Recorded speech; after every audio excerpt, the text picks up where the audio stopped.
La Russie avec, regardez, une ville au cœur des préoccupations internationales. Cette ville, c'est Tartous, ici au nord-ouest de la Syrie. L'armée russe a des implantations portuaires sur place, mais va les transformer en base navale militaire, une base russe permanente. C'est ce qu'a annoncé en tout cas le vice-ministre russe de la Défense, Nikolai Pankov. Et vous le voyez, tout l'enjeu, il est bien sûr ici, puisque cette ville se trouve au bord de la Méditerranée. Alors avant de se pencher sur cet enjeu que représente la Méditerranée avec notre expert, on regarde d'abord l'histoire de cette base qui a été créée en 1971. C'est Lucie Chaumette qui nous raconte.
Voilà pour l'historique de cette base. Bonsoir Adrien Dessuin, vous êtes expert militaire, analyste international et spécialiste du Proche-Orient. Merci d'être là. Un accès à la Méditerranée, c'est tout l'enjeu pour Vladimir Poutine? C'est évident, malgré tout, ça fait déjà plusieurs années que la Russie, comme vous l'avez dit, est installée à Tartous, mais aussi elle attaquée avec une base aérienne. Et surtout, depuis le début de l'engagement russe en 2015 en Syrie, eh bien, l'importance de Tartous a pris de l'ampleur et les moyens qui sont engagés là-bas ont triplé. Donc pour la Russie, Tartous, c'est un moyen aussi de montrer sa force face aux rebelles syriens, mais également et surtout par rapport aux États-Unis. Est-ce que cette implantation est telle d'important qu'elle pourrait justifier notamment le soutien de Vladimir Poutine à Bachar el-Assad? Bien sûr, de toute façon, le soutien à Bachar el-Assad, maintenant, il est clair et net. Maintenant, d'un point de vue géopolitique, si vous voulez, Tartous, c'est un moyen pour la Russie de moins dépendre des détroits du Bosphore qui passe par la Turquie, qui est très surveillé. Et pour la flotte russe qui navigue en Méditerranée, avoir un port, une base navale importante à Tartous, eh bien, ça lui donne beaucoup plus d'aisance et de confort et de liberté de manœuvre. Et alors, on va le voir, la Russie donc, qui multiplie, grâce en plus à cette implantation à Tartous, la Russie qui multiplie ses implantations dans le monde, tout simplement. Sur combien de bases navales ou portuaires peut compter Vladimir Poutine? On voit ça en images avec Fanny Conqui. Depuis la fin de la guerre froide, le nombre de bases militaires russes à l'étranger a nettement diminué. Les forces se concentrent désormais sur les pays de l'ex-URSS. La Russie y compte près de 10 bases. Elle se situe par exemple en Arménie, en Biélorussie ou encore au Kazakhstan, où les Russes administrent la base de Baïkonour, une base de lancement qui date des années 50, époque où l'Union soviétique s'engageait dans la conquête spatiale. La Russie compte également sur la base de Sébastopol depuis l'annexion de la Crimée qu'elle revendique depuis 2014. Depuis quelques années, la Russie semble également vouloir réinvestir certaines zones jusque-là délaissées, comme la base de Tartous chez son allié syrien par exemple. Cette base militaire en Syrie représente un accès à la Méditerranée particulièrement précieux pour Moscou. Autre marque du nouveau redéploiement de la Russie, l'utilisation par la flotte et l'aviation russe en 2013 d'une base située au Vietnam. Vladimir Poutine l'avait pourtant fermée 10 ans plus tôt. Il l'a jugée alors coûteuse et inutile. Voilà, donc la Russie qui renforce sa présence en Syrie et partout dans le monde, on vient de le voir. 4300 militaires déjà sur place en Syrie, dans les airs avec cette base aérienne, aussi celle de près qui se situe près de Latakia, dans le nord-ouest aussi de la Syrie et maintenant navale. Que dit cette stratégie à votre sens?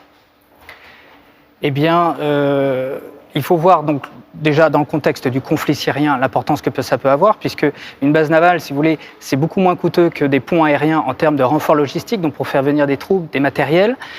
Donc il y a ce point de vue-là. Et puis après, dans le cadre de la Méditerranée, c'est aussi un moyen pour montrer face à l'OTAN, puisqu'on a des tensions qui sont en train de s'élever face à l'OTAN, de montrer que la Russie a aussi une flotte qui va s'implanter en Méditerranée et pas seulement en mer Noire. C'est une revanche aussi par rapport à la Crimée?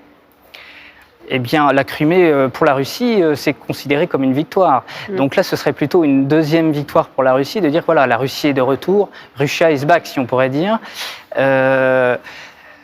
Voilà, pour la Méditerranée, vous savez qu'il y a une flotte permanente américaine. Les Russes auraient leur flotte permanente en face, côté syrien. Ça permet de rétablir l'équilibre et de montrer que la Russie et les États-Unis discutent d'égal à égal. Alors par rapport aux États-Unis, justement, il y a un rapport de force. Est-ce qu'il y a un mot qui nous revient tout de suite à l'esprit, c'est celui de la guerre froide. Est-ce qu'on peut parler aujourd'hui, en 2016, de guerre froide entre les États-Unis et la Russie? Eh bien, ça paraissait il y a peu encore un petit peu audacieux de parler de guerre froide, mais c'est vrai que de plus en plus, on a ce sentiment, on a des déclarations très fortes. La guerre froide, c'est pas un conflit ouvert, hein, c'est un conflit latent, c'est une tension. Et là, effectivement, on a cette tension qui rejaillit. Alors c'est vrai en Europe de l'Est avec l'Ukraine, les pays baltes, mais de plus en plus maintenant en Méditerranée. Donc cette tension s'accroît. Vous avez parlé du Vietnam également. Donc il y a encore aussi un accord avec Cuba qui est valable entre la Russie et Cuba. Donc la guerre froide, c'est une guerre mondiale. Effectivement, la Russie est en train de reprendre ses positions dans le monde. Alors est-ce que cette base à Tartous, elle va être fonctionnelle dans un laps de temps grand ou plus ou moins long? Vous avez des informations à nous donner? Non, je n'ai pas d'informations confidentielles, mais c'est une base qui a toujours fonctionné, mais elle était un petit peu en sommeil, si vous voulez, depuis la fin des années 70, enfin, surtout à partir des années 90. Et là, elle est en train de remonter en puissance, mais de façon très, très évidente et très forte avec le conflit syrien. Finalement, le conflit syrien a donné l'opportunité à Vladimir Poutine de revenir en Syrie, comme le conflit ukrainien lui avait donné l'opportunité de revenir en Crimée. Et donc il faut faire très attention, je pense, à ne pas surjouer la tension, surjouer le conflit, parce que finalement on donne des occasions de plus en plus de monter graduellement vers la tension. Adrien Dessuin, analyste international, spécialiste du Proche-Orient, merci beaucoup. J'ajoute quand même que Vladimir Poutine, qui doit venir à Paris le 19 octobre pour participer à l'inauguration du centre spirituel russe. Donc François Hollande aujourd'hui se posait encore la question de le recevoir ou non, je cite, pour cause de crimes de guerre perpétrés à Alep. Allez, tout de suite direction la maison de la radio pour le rappel des titres, c'est avec Pierrick Bonneau.